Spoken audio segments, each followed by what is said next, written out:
And welcome back to part 2 of week 9. I'm here with my wonderful players.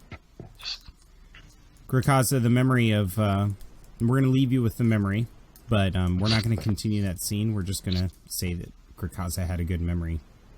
And the camera is going to wipe from the scene of the ship as Grikaza's looking at the photo in his hand to Edos Star, who is nervously looking at the airlock.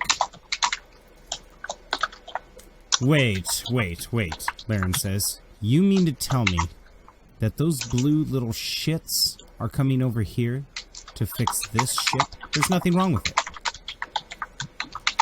Well, if there's nothing wrong with it, why didn't you come to the Trade Federation ship?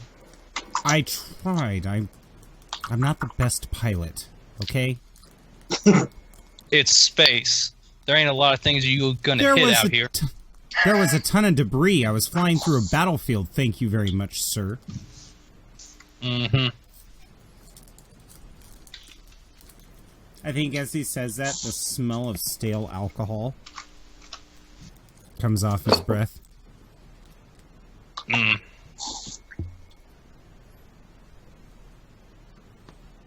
You should probably just... He's gonna, like, push him away, like, Arb's like, just don't talk to me. Laren huffs and then moves towards the back. And that's when you hear a clamp attached to the top of the ship. And you have to open up the airlock to let them in. I'm gonna look at Laren. Well? Go on. Hell no. You do it. I'm not your bitch. And he turns around and just kind of like stands in the corner with the blaster rifle ready. Talk big right now, but I swear I'm gonna go over and hit the button to open them. Yeah, you open it and you see a bunch of nervous-looking human technicians. And when the door opens, they're like... As they see droids standing behind you. Don't worry about them. They kind of step off the ship. So we heard you need a pilot. Yeah, that'd be pretty good. He ain't too good at it, and I don't like these things. Well, good. We need to get the coordinates anyway. Lead us to the computers. Follow me. Yeah, so you're kind of taking them through the ship. The nav computer has its own station, so a couple technicians go up there and start analyzing the components. And one of the pilots starts to buckle in. All right, Captain Regis. And then you hear Captain Regis over the PA. Yes, I take it you're on board just fine? Yes, sir. The ship is actually flight-worthy. It looks like the hyperdrive was damaged, so we aren't going to be making any jumps. We'll need to land into the fueling vessel. Not a problem. Land in the fueling vessel and detain whoever's on board. And then he kind of gives you a sideways glance. Yes, sir. And then the comms cut.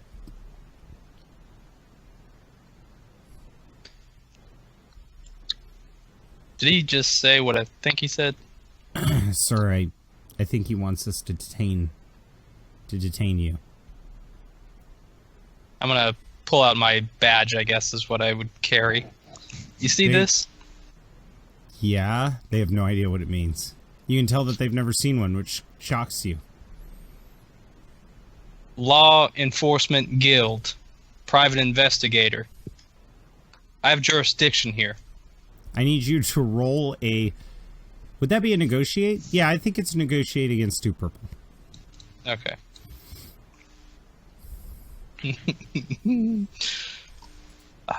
Okay. Negotiate. Ah. Oh, so, no. You fail, but they're like, look, we'll make you a deal.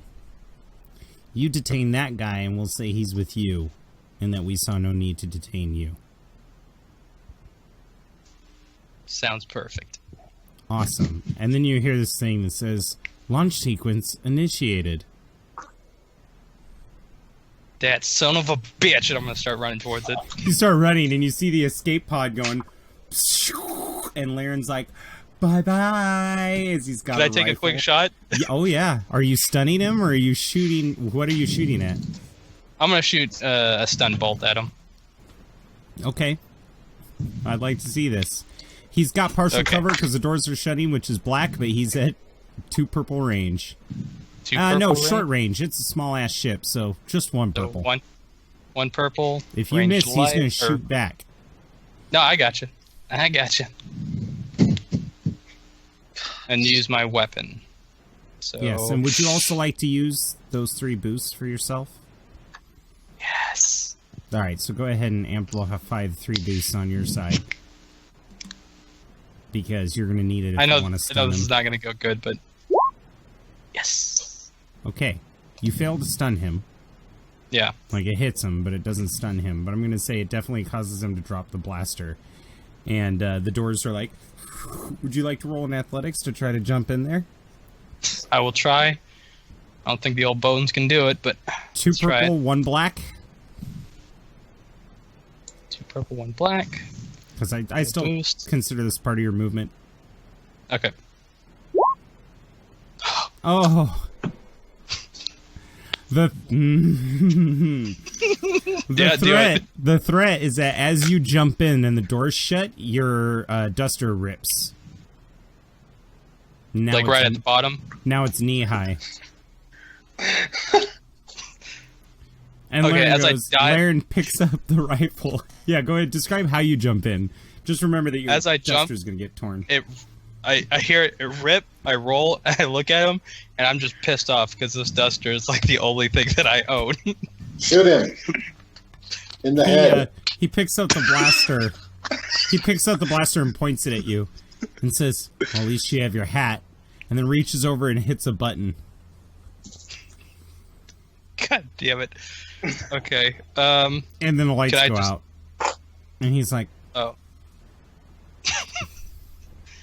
With that, I want to go for like an uppercut. Oh yeah. As he said. No problem. You clock him. The gun goes flying out of his hands. He's like, ah, and he falls against it.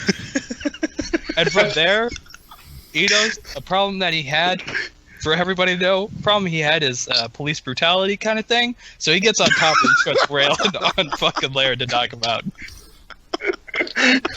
I'm going to need you to roll a brawl against 2 purple, please. Yep. He tore his coat. It's self-defense. And I'm going to give you a boost die because you're pissed off that your coat's ripped. Yeah, thank you. Oh, watch me fail this and I just break my hand. I wouldn't say you break the hand. If you fail, something terrible will happen, though. There we go. Okay. Oh, that's good. I need you to roll a discipline against 3 purple. To stop. Gotcha.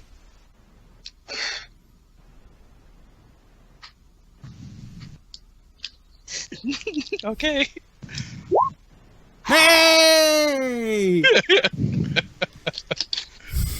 Yeah, I'm gonna say that with 2 purple, I mean, you break his nose, and he kind of sputters and still tries to fight, and then you grab his head and you go boom, boom against the bulkhead until he stops moving. Or no, actually, I got a better one, because that would be too damaging with your discipline, yeah, I think. Probably so crack his head you grab his head and you go to like slam it against the bulkhead, and then instead you swing your legs behind him so that he's sitting in between your legs, and you grab him by the neck, and you're just like, shh. What do you say to him as you put him to sleep? Oh, you're so lucky. I just snapped your neck like a twig.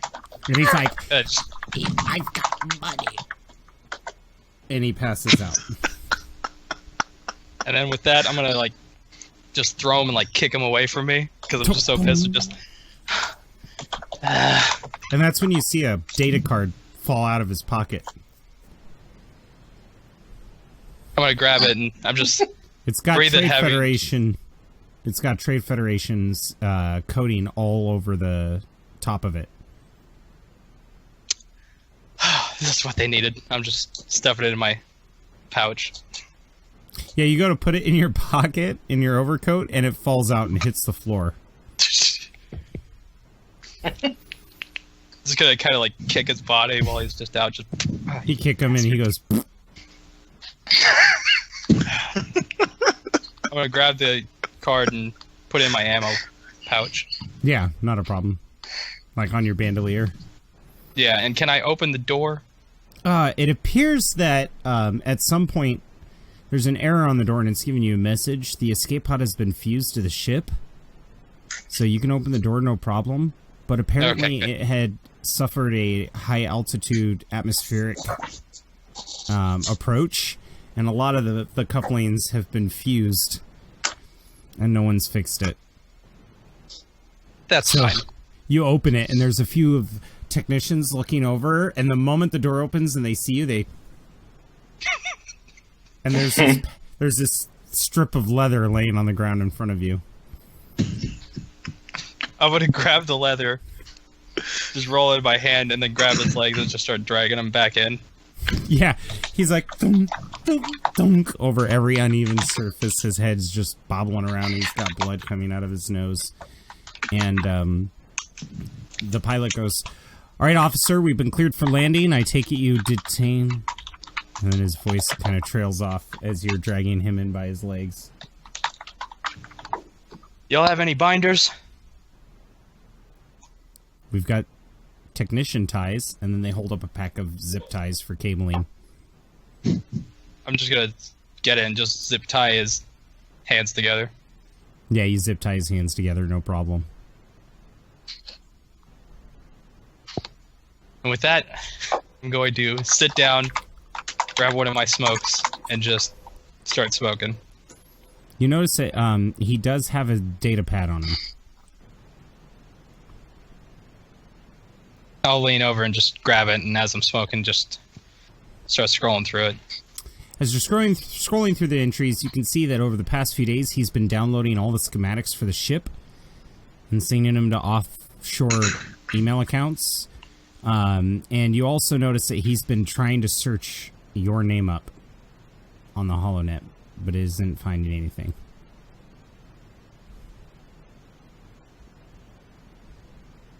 I'm gonna keep the keep that data pad with me and just find a place to put it. Yeah, do you want to put him anywhere? Is there like a satchel around here? Oh, for you? Do I want to put him anywhere? I would say you have a satchel big enough for a data pad because your data pad's in it. Like maybe on the I'll say side it's of like your a saddle bandolier. bag. Yeah, It's like a saddle bag that I carry. it's like a merce. Am I A man gonna purse. put him anywhere? Yeah. When you were searching the ship, you did find an empty room that had nothing in it. Yeah, I'm gonna look at the pilot and say, down that hall to the right, there's an empty room. Me and him are gonna have a little bit of a talk. He's like, okay. And they're all just kind of like, yeah, sure, we're computer technicians, so we're gonna do So I grab him by his foot again we're gonna do our thing. to make sure I over here, drag okay? his. So I make sure I drag his head across everything again. Yeah. You miss one, so then you circle back, and then you drag it, and he hits it again. Yeah, and you go into the empty room. No problem. And I'm gonna lay him there, and I'm just gonna sit in there with him. Yeah, and as you notice, as you do that, your data pad just picked up kind of like a Wi-Fi signal. It is long-range communications. Can I tell to who? No, just in general. Somewhere in this fleet, there is a vessel, probably a science vessel, that's got long-range communications. Enough to reach the Trade Federation? You don't know. You'd have to try. Do I call them directly, or I'd have to go to the bridge? You could do it on your data pad. Okay, I'm gonna do that then. As you look through your data pad and you start making a communication, you realize that the communications are jammed, but you do know that there's a presence. So think of a Wi-Fi network with a password needed. Okay. I'm gonna try to fuck with it. You're going to try to get the password? Yeah. You probably know that the technicians know it, but if you want to try to hack into their network, you can. Now, I think my Southern Charm will do it. So I'm Alright. gonna make sure he's secured to where he is. Yeah, you could probably zip tie him to the bed frame. I mean, there's no mattress or anything, but You could, like, drawn in quarter style, like, each hand on each post. I'm gonna zip tie his hands and his feet, and then zip tie him to it. Hogtied or like, in the front? Yeah, hogtied. We're gonna do hogtied. Fuck Okay, this so he's guy. laying on his belly, and he's just like... I'm just gonna kind of slap his face, and you just keep sleeping, buddy. And I'm gonna head out to the pilot. Yeah, you open the door, and the technicians are looking over at the door that you went into, and then they turn around and start pretending to work again. I'll ignore him and go to the pilot. He's just like, boop, boop, boop, and you see that you're heading towards the fueling vessel. He's whistling as he does a bunch of communications. You're gonna need... Oh, God! Sorry. Apologies. Yes, sir. How can I help you? I noticed that you have long-range communication ship around here. Yes. Is there any way I can get access to that? I need to contact my employer. I'll have to talk to the civilians about that. And he just grins, shaking his head. Well, is there any way that you can patch through the ship to a civilian that I can talk to? By all means, sir, here you go. And he sets up a laptop and hits a bunch of buttons and says, there you are. Much obliged. And I'll, as you sit down, somebody rushes the comms. Valerie, is that you? No, this is, Who are you? My name is Investigator Starr of the Trade Federation. Trade Federation? They've been Look, gone I know for you years. all ain't from around here, but, I need to use your long-range communications to talk with my employers. Oh, yeah, no problem. Hang on, let me get that for you. And then the screen goes black. And then the pilot's like he knew. They're real helpful, aren't they? Yeah. You know, After once we we get drop back that- to the fueling vessel, you could always just go board their ship and make them do it at gunpoint. And then he kind of regrets what he said and went, sorry. As much fun as that'd be, I think I'll try the more diplomatic approach like I did with him. And he's gonna get up and walk back to Laren. He continues his pre-flight preparations, and the screen wipes. Grukaza, you just had that memory.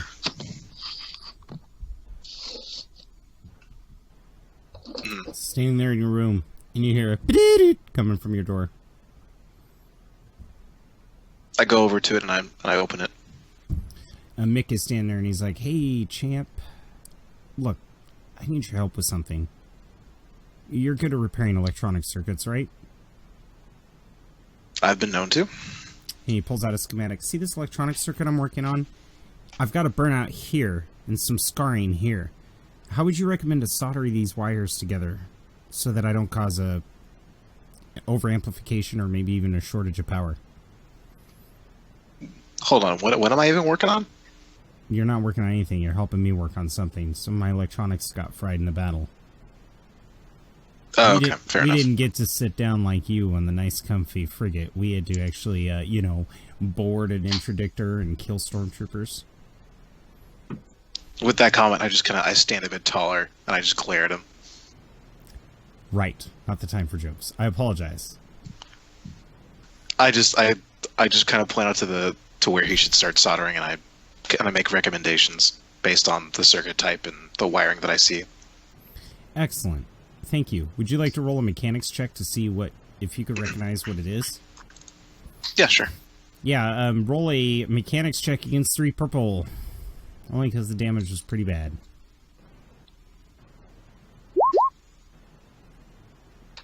It appears to be a personality matrix for a droid.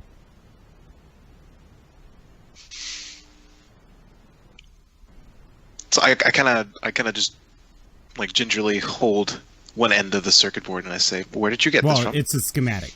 He's drawn it. Oh, it's a schematic for it. Oh, okay. Gotcha. So what is this for? some of the equipment that got damaged in the battle. Why do you need a personality matrix for your ship? Because I'm used to having an AI do all my dirty work, he says bluntly. Fair enough. You need to calm down, Grakaza. You're looking good, though. Better than I would. If I lost Typhoon, he just kind of goes quiet. Of course, that fucker knows everything I'm thinking anyway.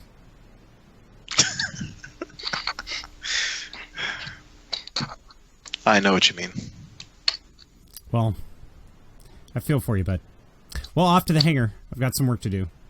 And he kind of turns on his heel and starts very speedily walking towards the hangar.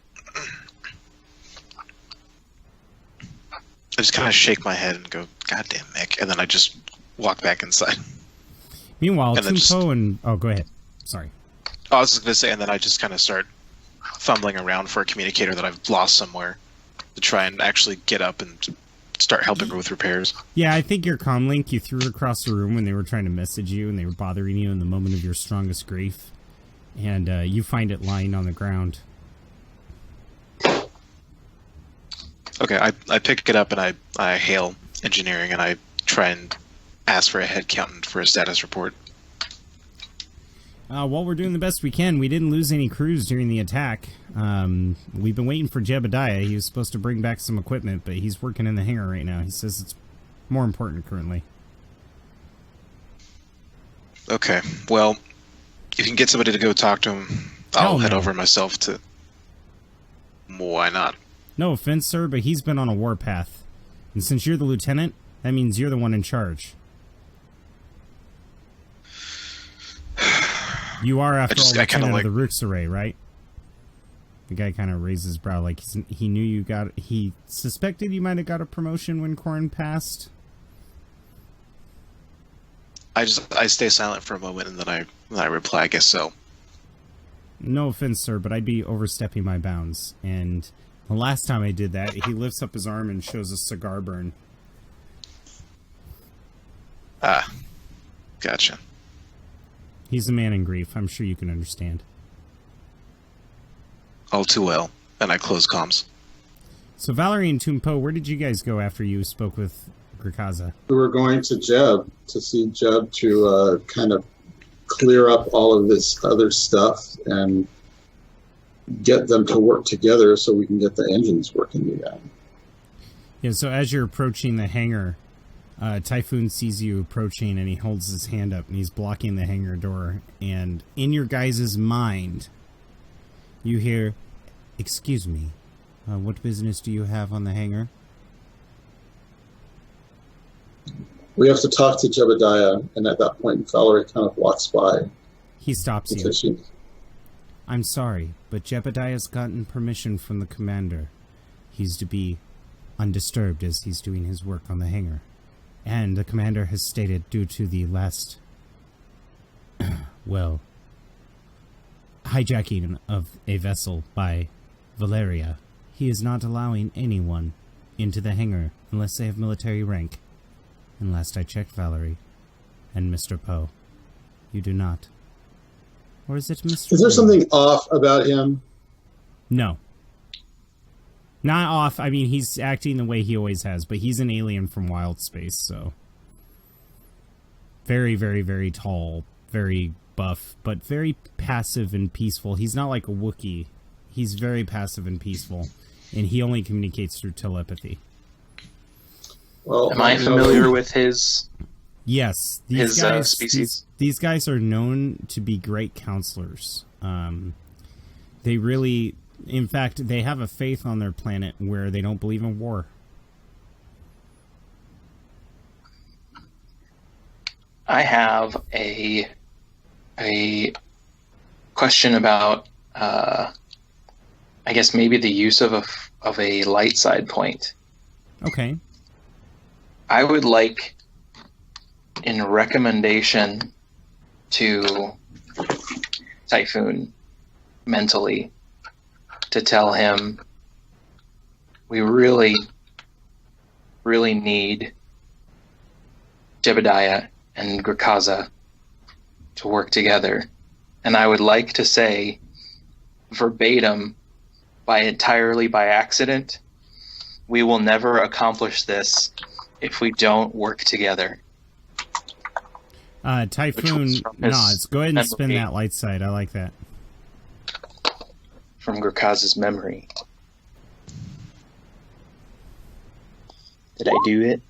Yes. Typhoon nods and says, I understand that. Well, maybe there's no point in keeping you in the dark, but Jebediah's working on something that I personally feel will inspire Grakaza, and no one is to see it. That's fine. We don't have to see it. We just need to speak with him. He could cover it or do something or put it to the side. We just need to talk to him. I mean, he could If you stay come out here. I will go get him. Is that fair? That's fine. And because you guys had left earlier, it's as he's turning in that Mick comes out the door, and he holds up a pair of schematics looking at Typhoon, and he's like, I'm going to go talk to Grakaza, I'll be right back. Hey guys. And then just kind of passes you as he walks towards Grakaza's place. I will go get Jebediah. And he turns on his heel, and the door shuts behind him. I think really hard after him. Tell him what I said. It doesn't take very long for Jebediah to open the door and peek his head out. Is it just you two? Yes. Thank God. Yeah. Turns around and shuts the door behind him. What can I do you for? We have a problem. The engines are badly damaged. No shit. I've been getting that message all day. And we're months away from reconnecting with the fleet. So we need you and Grakaza to work together right now to get everything going. Well, that's good.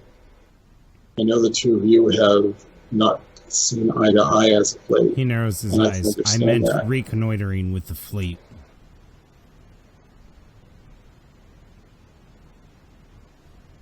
I put in a schematic into the Star's End while we were leaving and unloading the sarcophagus. That gave a damage report of the current status of the Destiny Horizon. I always like to back up my data. They activated the breach drive. Last I heard, Valeria programmed the breach drive for the fleet. Chances are they're already on their way here. No need to endanger any more lives repairing a problem that's going to be resolved in a few days. But Laren was on that ship. I don't believe in a word that guy says. You mean the sleazeball? The scumbag. Yes, he stole the ship. Valeria's still here. Jesus Christ. Right? I mean, retcon that. He didn't say that. Emperor Palpatine. No, he goes off a curse and he's like, well, shit. Well, Grakaza can do a walk then. That's not my department. That was Petrov's department. But you were part of the team, though, so that's why I think keyword there. Two of you. He pulls out the cigar, blows the smoke in Toonpo's face on accident, and goes, we're part of the team. There's no team now. Fuck the Rixaray. And he puts the cigar back in his mouth. If there's nothing else... No, there's still a team, and it's the two of you, and it's the rest of us. Okay. Let me explain something to you. Whenever you want to join a club, you have to apply, right? He's looking at the two of you like, Continue. Right? Whenever you don't want to be part of the club anymore, you just don't do anything to be part of the club anymore. I've already filed transfer paperwork and it's been accepted. I'm no longer part of the Rux Array. Now, if you'll excuse me, I've got some important work to do. And if I have time, I'll meet with Grakaza and help him with the ship.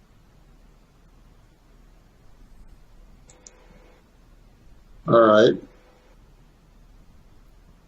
All right. Have a nice one.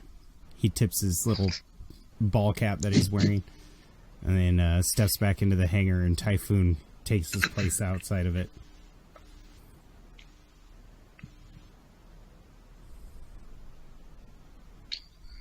I'll take the turn for let's Doctor, go. I think I'm... What?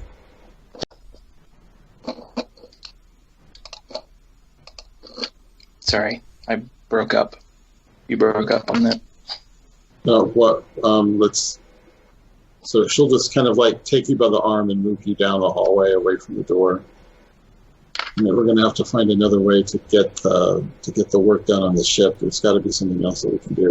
What were you going to say? Stop. Excuse me. And he's going back to the hangar. Typhoon lets him in.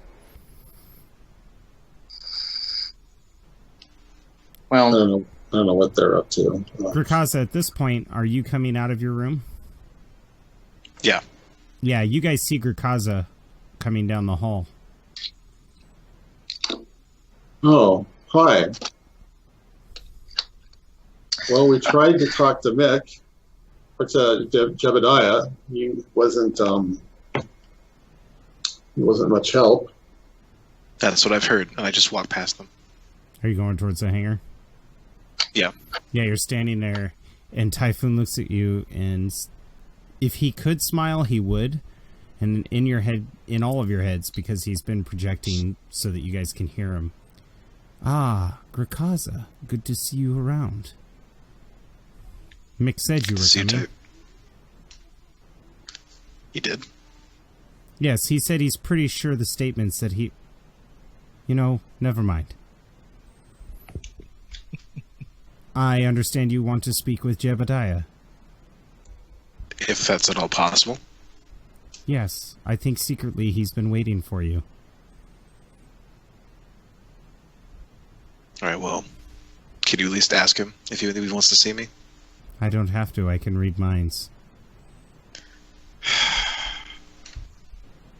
Alright, let me in if you can. So he steps aside and just motions in. You're the lieutenant. Gonna have to get used to that when I walk past. He looks at the other two. You probably should go with him. Okay. Let's go see what's going on. Yeah, so you guys come into the hangar, and this part of the hangar's been sectioned off with kind of like velvet rope, but it's engineering fashion, so it's more like caution tape. And in the middle of this portion of the hangar, there is a fragment of a landing pod. And it's been welded to a metal base. And along the sides of this landing pod are the pictures of every commando that lost their lives saving the Destiny Horizon.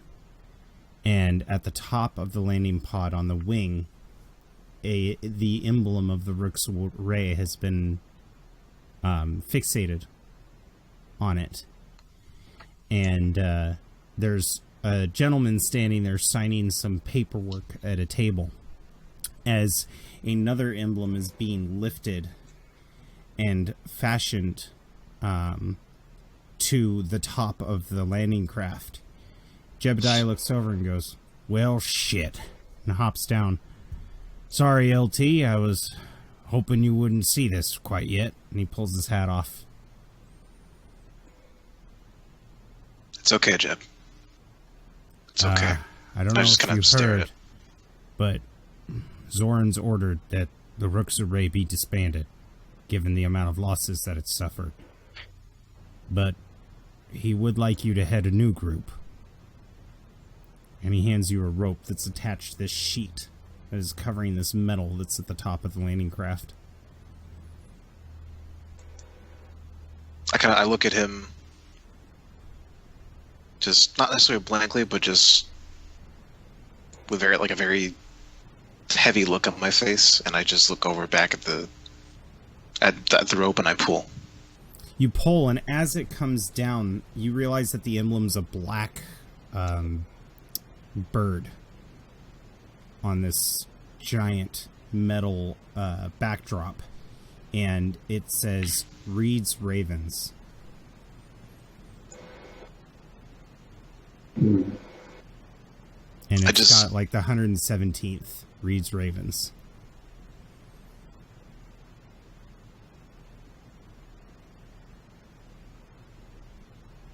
I kind of stand there, not knowing quite what to say, just looking at the name and the emblem. Well, would you like to see your new office? Engineering is not fit for an LT after all. It's the only place I felt at home. Well, I understand, but still not a fit place for an LT. I think you'll like this. And he motions to one of the doors that's in the side of the landing craft. Go on inside.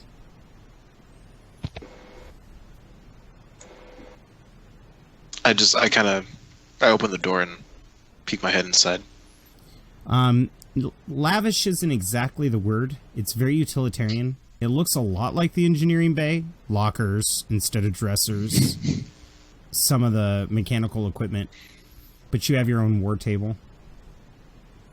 Couches for members to sit. And it's done auditorium style because the ship is at an angle. It's only part of the ship. The ship is at an angle. So the people who are part of Reed's Ravens can sit and look at whoever's standing at the war table. Seats about 50 people. And as you go in there, there is a chair that's offset, almost like a throne, but that's where you would sit. And Jeb... Oh, and also in the corner, there's a curtained off area that you see sparks coming from, in a human shape of someone welding. And when your eyes make contact with that, Jeb's like, over here, Grikaza, if you would. Okay. And can I follow him over towards it? He leads to the chair. We found this floating in space. This was Reed's landing craft. And although we had no body to mourn him, this was the chair he died by.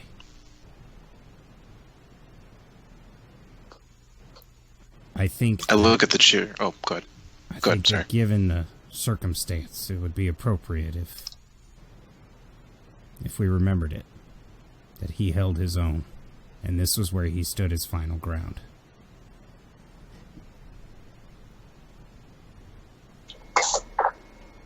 Yeah. Yeah, it would. Take a seat.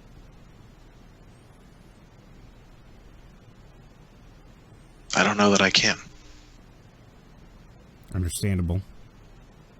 But we have something for you to see. And he hands you a tablet. I take it and I open it up. You realize it's Korn's data pad. He left it on the vessel when he went inside. And there's a message for you on it. Ethan, what does the message to Grikaza say? Well, pretty much it's a video message that he did about a few hours before the assault began. All right, let's roleplay that. Okay. So the recording starts. Yeah, and he's pretty much you see Korn messing with it to make sure it's like on, because he's not very good with the stuff. But he goes, "Hey, buddy, if you're watching this, I didn't make it, but you know, I lost my family on Corellia. I don't have much left, and I wasn't sure I'd be good at this whole rebellion thing, but I got pretty good at it. All thanks to you. I just want to say that you were a brother to me, and keep working together with everyone. All right? And tell Val I'm sorry I didn't make it back. And if you find Jurg, tell him I'm sorry. That's enough. And then he turns it off. And Valerie and Toonpo, you're kind of standing there watching this event unfold as you're also in the office with them.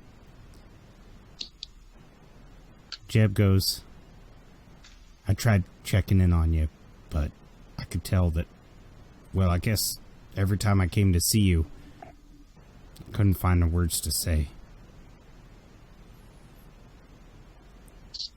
But he kind of grins.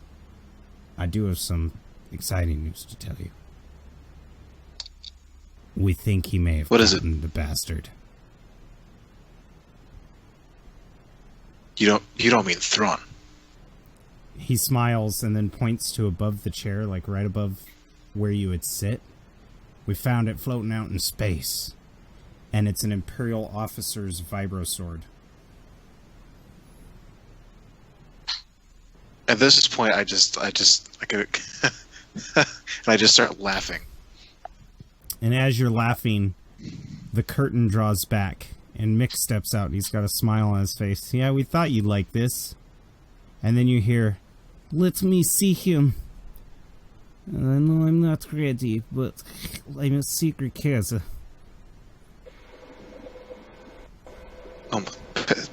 Petrov.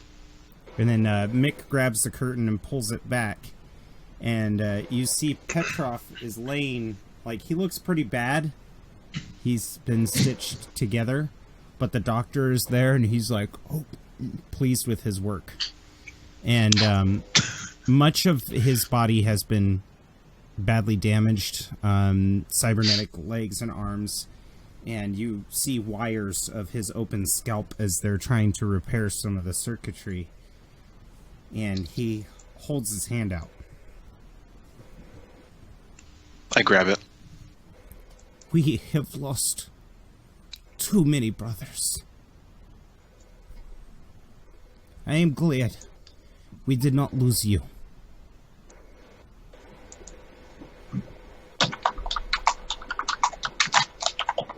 I'm just... If anything, I would have traded all of you for me. It should have been me. No, Grikaza. There is a pre-planned path.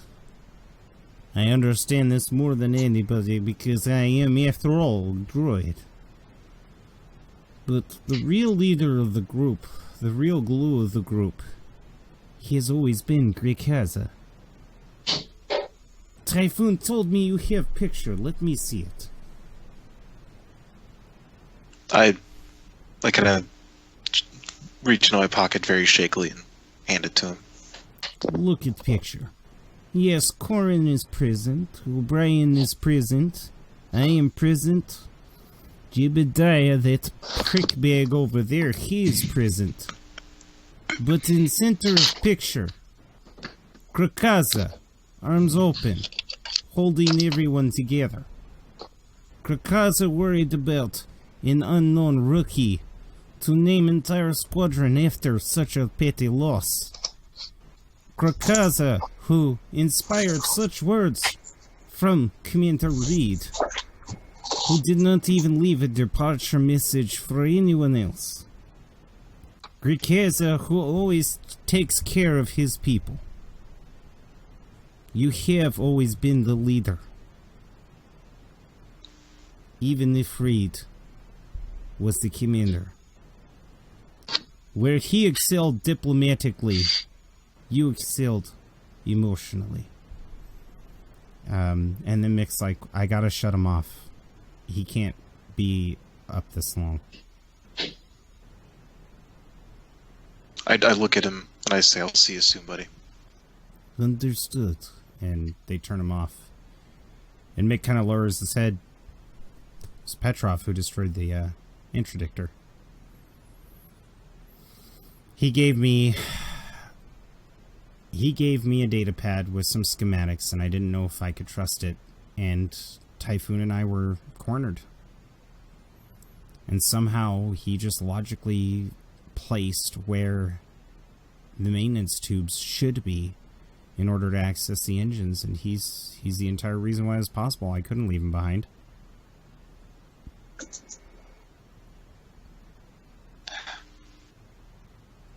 Valerie! God. Valeria's voice echoes from the hangar. Valerie! Yeah, what's wrong? What? Look! And she points out the hangar door. And that's when you see it. Edos, you've been traveling 2.5 days in hyperspace, because remember, the breach drive is instant. And the rebel fleet goes, cow, cow, cow, cow, cow, and they all start hyperspacing right in front of the Destiny horizon.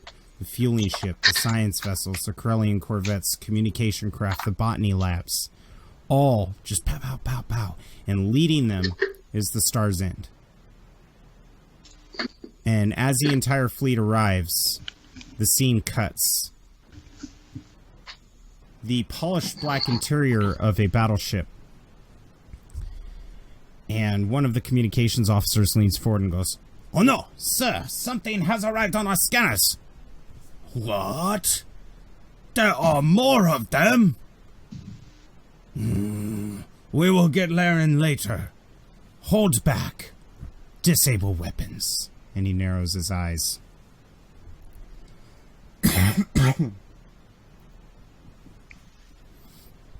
So, Edos. Real ahead. quick, I turn to Valeria and I say, "Now, when we go inside, I'm going to do this, and then I want you to hit Laren in the face.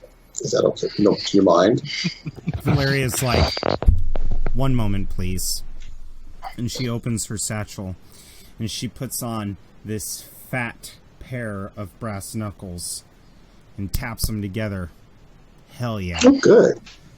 I like accessories. And the two of you kind of nod to each other. And there's crew flooding into the hangars. They're looking out at the fleet arriving. And they're just looking through the force field going, "Oh my god. This is great." It threw me out the ship. And then as the Star's End comes closer, comms open with the Trade Federation, Edos. And you have it on your pad. And Laren looks at you and goes, "You son of a bitch. I will get you for this. I will get you with everything that I've got." I'm very sorry, but that's not gonna happen. And he narrows his eyes as his swollen nose obscures some of his vision. I'm gonna kind of hold his head up. Now, make sure you smile for the camera, because I gotta talk to my boss and get paid. And you're holding his head up, and he's just like in mid-spit as you take the image. So it's like him going... with the There fat, you go. With the fat, like, flattened nose. He's just like... And I'm going to open communications with the Trade Federation boss that I work for. Yeah, all of a sudden, he looks shocked, and he's like... "Investigator Star, have you any more information on Laren?" Yes, sir, I do, and he's not too worse for wearing. I'm gonna show him Laren's face. And he starts laughing, and everybody on the bridge starts laughing, and then he's like, "Shut up!" And they all go quiet. "Oh, displeases me. Yes, bring him on board, and we will be gone. We can leave these pitiful people behind." Well, I gotta talk to their pilot and make sure that he didn't leave anything else, but I think I have what you need. I'm gonna pull out the card to show him. And he gets really excited. And that's when you hear... Roger, roger. Intruders alert. And that's where we are going to end part 2 of this week's episode. Thank you all very much for joining. And we will be back in a bit. Bye-bye.